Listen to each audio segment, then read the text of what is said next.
Hello and welcome to Straight Talk. I'm Aisha Subarkash. For the past 5 years, Turkiye and Saudi Arabia experienced a period of tense relations where political and economic ties were all but frozen. But after a key visit by Turkish President Recep Tayyip Erdogan to the Saudi kingdom, expectations are high that relations will be restored. President Erdogan met with Saudi King Salman bin Abdulaziz Al Saud in Jeddah, their first meeting since 2017. The Turkish president also held a separate meeting with Crown Prince Mohamed bin Salman.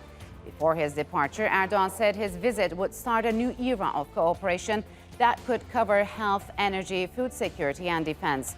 The meetings come as Turkey and Saudi Arabia look to repair ties after years of regional disputes that included the blockade of Qatar and the conflict in Libya. The killing of journalist Jamal Khashoggi in Istanbul back in 2018 also severely damaged relations.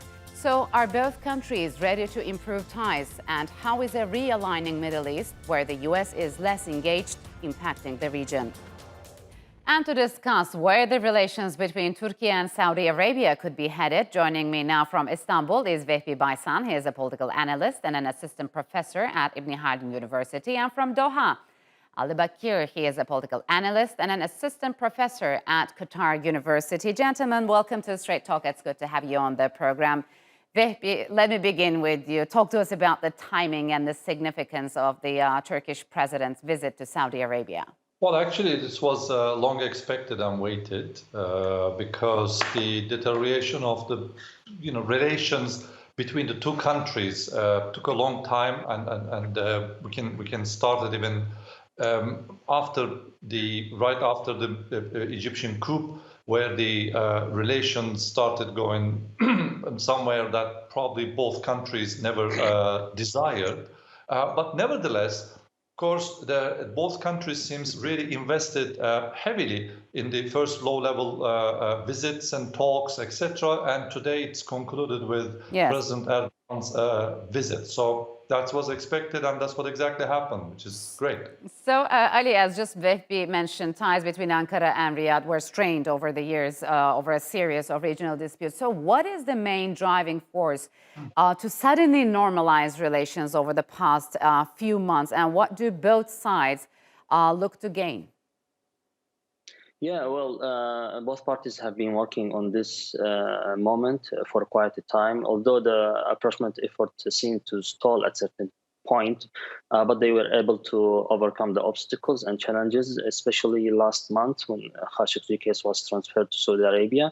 So now this opens the path to a normalization of relations between the two countries. Of course, this is very important and welcome development bilaterally and on the regional level. I think that this kind of normalization was driven by several regional and international dynamics, mainly as we already know, the defeat of Trump and the rise of Biden administration, and also the regional dynamics, Al-Ula agreement. And recently also there have been some developments that affected, in my opinion, this rapprochement effort and expedited the process, including the negotiations on the nuclear deal between the US and Iran, the Russia war on Ukraine, and also the regional dynamics and the UAE, of course, Turkey normalization. So maybe can this visit by Erdogan be a possible stepping stone to fix other problems? Because we know that Turkey and Saudi Arabia are on the opposing sides of many issues like Libya and other issues, of course, other regional issues. Can they work out their differences immediately? Well, that's certainly this visit signifies it, and I'm sure the differences and challenges will be all in this visit. At least there will be a serious effort to neutralize it, and because both countries can create the difference in the region, I mean the Middle East, the entire Middle East and North Africa, because Saudi Arabia is pursuing this NEOM project, Neo Mustaqbal, the future project, which is $500 billion, and they're very serious about it, this kind of investment. And Turkish companies have a lot to invest into that project too. So from that perspective, cooperation of these two countries will help also solve a lot of conflicts, and so it can see it as a conflict resolution point as well. So Iran in the one hand, on the other, of course, the war or the Russian attack to Ukraine, which will in the near future cause a lot of shortages in the Middle East. So I think it's the right time for both leaders to invest for the future. But let's remember, His Majesty the King of Saudi Arabia always kept, I think, at a certain high level personal relation with President Erdogan. So this is a good sign, and it's going to help both bilateral relations.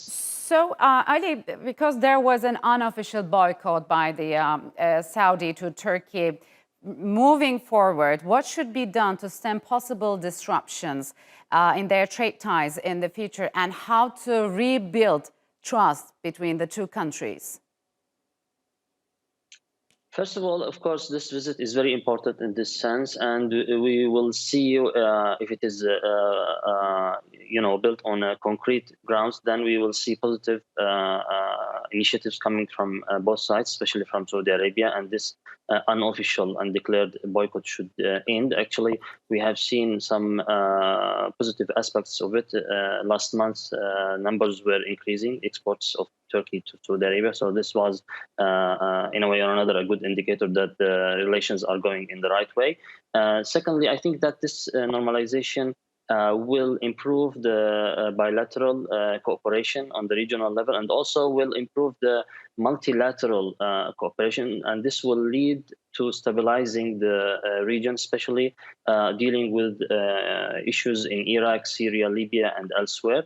But having said this, of course, the cooperation between Turkey and Saudi Arabia is important, yet it needs the cooperation of other international players, including the US, of course. So it will depend on how much they can push forward by their bilateral relations, but also how much they can cooperate with international players, including the US, in the coming period. So, Vehbi, Saudi Arabia is just the latest country Turkey has looked to normalize relations with. The UAE and Israel have also seen their ties improve with Turkey. So is the recent Saudi visit a part of that, or it's completely different? No, I think part of it, because Turkey lately really investing in improving bilateral relations with other countries in the region as well. And so this is a new era for Turkey and the Middle East, let's put it that way, because in the past, the Arab Spring especially, let's remember Turkey and Saudi Arabia were on the same line and cooperating in terms of, or rather against Syrian regime. And later, as it happens in international relations, they fell apart. So this is, I think, this visit signifies that actually these countries are willing to cooperate and willing to invest to their futures. Now we're expecting probably now the Saudi universities at the higher education level contacting our universities and making projects. Yes. So these are like expected things. So we wish that happen very time soon. So, Ali, how much of this realignment across the Middle East is due to the Biden administration's disengagement from the region? We know that the relations between the U.S. and Saudi Arabia are at a low point. So are countries in the region looking to work together because they feel the U.S. has become an unreliable partner? Yes, indeed. This is a main factor, driving force behind the latest normalization efforts between several countries, not only Turkey, but also we have seen, for example, relations being normalized between Egypt and Qatar, Turkey and Israel, Egypt and Turkey, Turkey and Saudi Arabia, and so on. So I think that these countries are realizing that the U.S. is no more a credible security guarantor.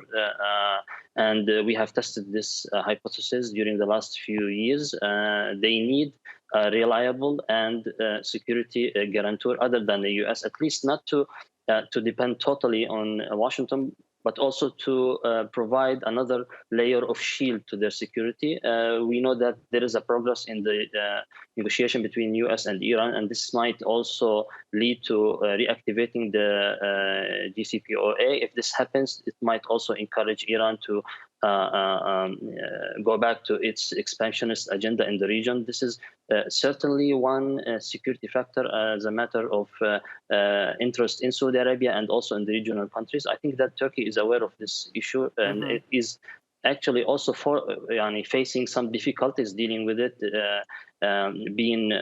facing or countering Iran's militias in Iraq and Syria lately. So they have obviously a common point to work on. And I think that there are other options also, but this is the main factor for the current time. So, Vehbi, speaking of regional alignments, when do you think Turkey and Egypt can finally normalize relations? What type of environment needs to be in place for that? What are the prospects?